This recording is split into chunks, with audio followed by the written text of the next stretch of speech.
Bonjour à tout le monde. Aujourd'hui, je vais donc parler d'un phénomène particulier à l'Afrique du Sud, la présence des Blancs qui sont en fait des nationaux, pas comme le reste du continent. Alors, il y a un paysage sociopolitique actuel que je veux analyser en bref. En fait, l'Afrique du Sud est un pays de contraste, façonné par une histoire très très complexe de colonisation, l'apartheid, et maintenant une sorte de démocratie. Alors aujourd'hui, les Sud-Africains, blancs, descendants des premiers colons européens, se trouvent dans un paysage sociopolitique en pleine évolution. Alors, comment en est-on arrivé là?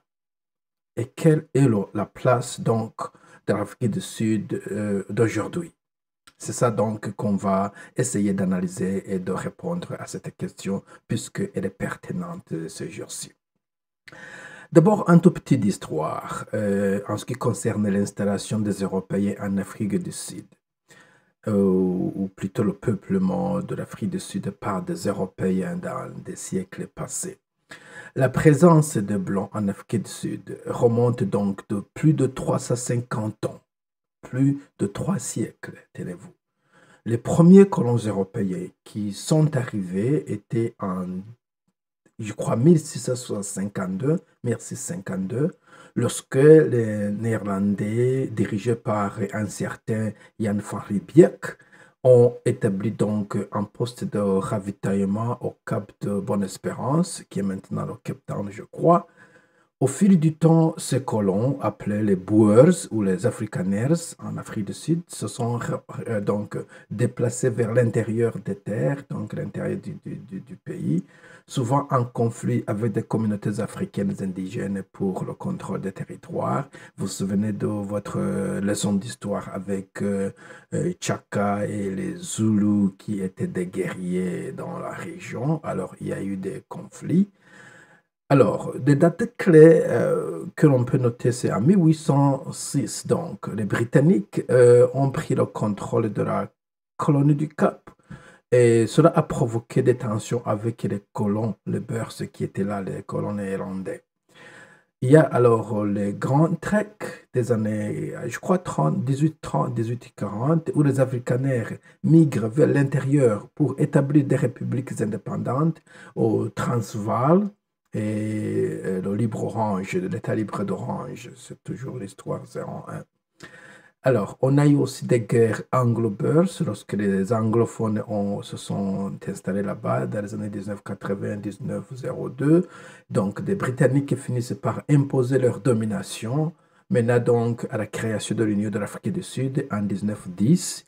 Et il y avait au nord la Rhodésie, ou la Rhodésie nord et sud, Zambie et Zimbabwe. Mais la période qui a plus marqué la domination des Blancs en Afrique du Sud, ça allait encore arriver au Népal, Angola. Et ça, c'est ce qui est très intéressant pour le débat d'aujourd'hui. Et cette période, c'est l'apartheid ou la domination des Blancs. Donc, de 1948, donc après la Deuxième Guerre mondiale, à 1994 plus tard, l'Afrique du Sud a été gouvernée sous le régime de l'apartheid, un système légal de ségrégation raciale qui favorisait donc la minorité des Blancs ou la majorité blanche, tout en opprimant la majorité noire. Une histoire très familière à tout le monde, je crois. Alors, les Sud-Africains blancs tenaient alors tout le pouvoir politique, économique et social, contrôlant la terre, les ressources et les opportunités. C'est donc les années d'avant Mandela, si vous le voulez. Mais il y avait une résistance qui grandissait dans les années 80 ou même avant 80, dans les années 70-80. Il y avait des manifestations, vous vous souviendrez, vous pouvez chercher là-bas, Soweto, il y a un massacre odieux. Il y avait aussi des sanctions internationales qui ont affaibli le régime de l'apartheid. Et vers les années 90, il y avait des négociations. Mandela, qui a pris 27 ans en prison, a été libéré. Je crois que c'était Frédéric de Klerk qui était président à ce temps-là. Alors, en 1994, on a mis fin à l'apartheid et on a eu un premier président noir en Afrique du Sud, au nom de Nelson Mandela. Alors, qu'est-ce qui est arrivé aux Sud-Africains blancs après l'apartheid? C'est une question qu'on va se poser maintenant. Donc, le Blanc d'Afrique du Sud, dans l'ère post-apartheid, donc après l'apartheid, la transition vers la démocratie a donc radicalement transformé le rôle des Sud-Africains blancs en politique et dans la société en général. Bien que beaucoup donc aient conservé leur pouvoir économique, puisqu'ils contrôlaient les banques, les mines, les grandes entreprises, etc., leur influence politique donc a considérablement diminué après l'apartheid sous Mandela et plus tard Mbeki et Jacob Zuma et maintenant Cyril Ramaphosa qui est l'actuel président de l'Afrique du Sud. Alors, il y a eu une perte de pouvoir, mais l'influence a toujours persisté puisqu'ils ont un pouvoir économique très important jusqu'à aujourd'hui. Et au niveau politique, donc, l'ANC, le Congrès national africain ou the African National Congress, le parti de Mandela, va diriger le pays depuis 1994, tandis que les partis blancs ont perdu leur hégémonie. Il y avait des partis, de petits partis, mais le plus grand, je crois, c'est l'Alliance démocratique ou Democratic Alliance DA, un parti politique donc largement soutenu par le blanc. Il est très influent surtout aujourd'hui, mais il a toujours à peine à s'imposer au niveau national, et surtout dans les cas où ils sont très nombreux. Alors, certains blancs sud-africains aussi estiment que donc ils sont très mal marginalisés dans les débats politiques, en particulier sur des sujets comme la réforme agraire, qui est un sujet chaud aujourd'hui, et aussi l'action affirmative action, qui est établie là-bas. D'anciens dirigeants, ils sont devenus donc une minorité politique qui cherche à s'adapter au nouveau système puisqu'ils étaient donc dominants auparavant.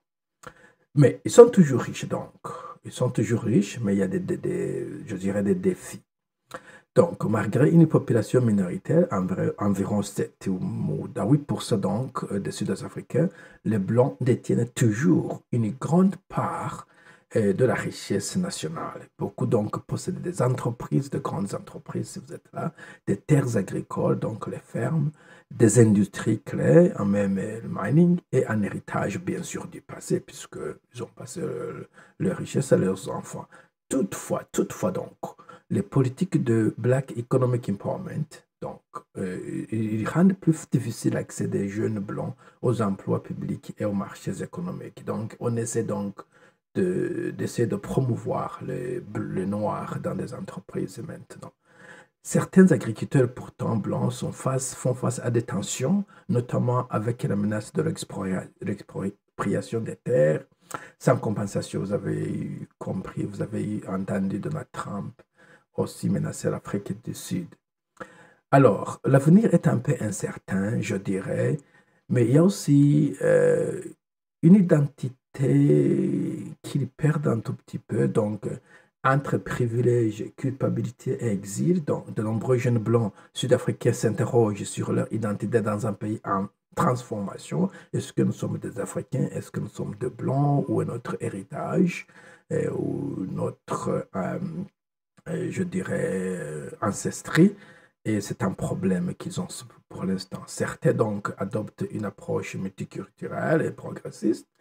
Donc, les Noirs sont bienvenus, tandis que d'autres donc ressentent un sentiment de rejet ou d'injustice. Il y a beaucoup de malaise là-bas.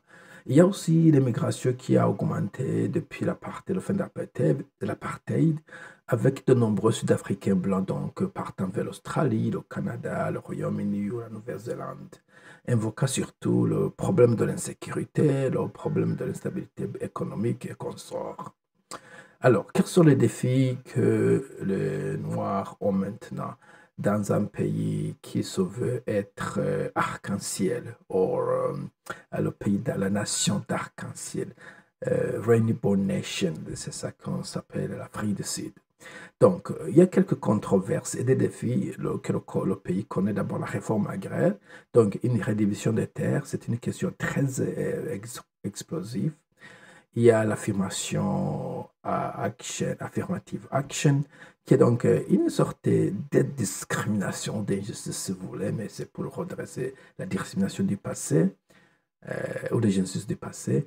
il y a aussi une criminalité recrudescente, mais pas seulement contre les Blancs, mais quand même les Blancs sont souvent des objets de criminalité aussi.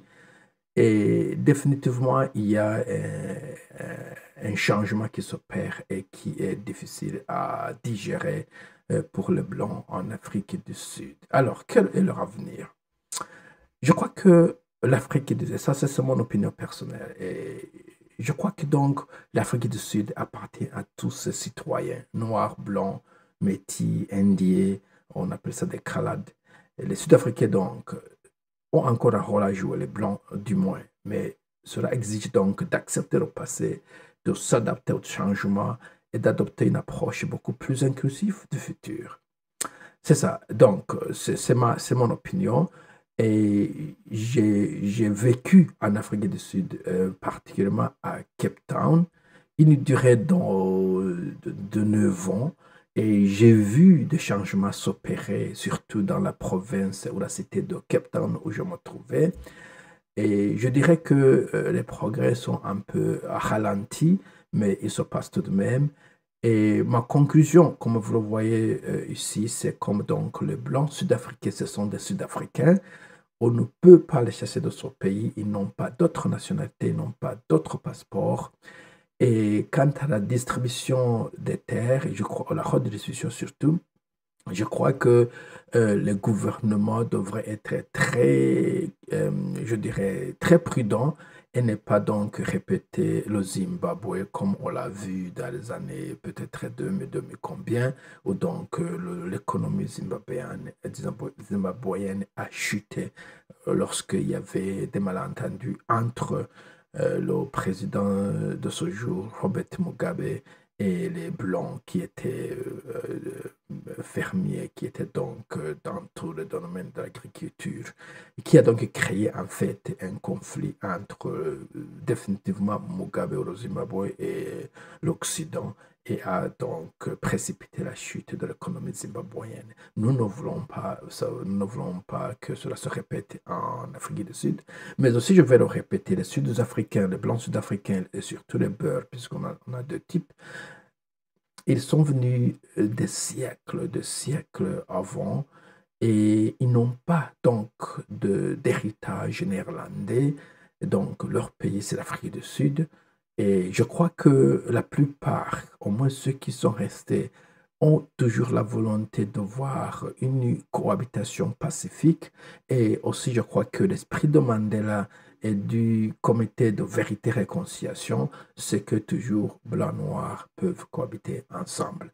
Et ce n'est pas une particularité à l'Afrique du Sud. Au niveau global, il y a beaucoup de peuples et de races qui cohabitent dans plusieurs pays qui sont toujours pacifiques. Donc, tout ce qui doit se faire dans la prudence pour éviter un chaos économique, mais aussi sociopolitique. Voilà mon opinion. Que pensez-vous de la situation des Blancs en Afrique du Sud aujourd'hui? Partagez vos avis en commentaire. Abonnez-vous donc pour l'analyse sur l'histoire, la politique et la société en Afrique du Sud, ce que je vais continuer à faire sur cette chaîne. Encore une fois, merci pour les abonnés. Je crois que vous vous abonnez en masse. Je suis vraiment surpris. Merci beaucoup. Et pour tout le monde, bonne journée. Et excusez, c'est un peu plus long que normalement, mais c'est un sujet un peu très intéressant. Mais merci tout de même. Abonnez-vous. Merci. Merci.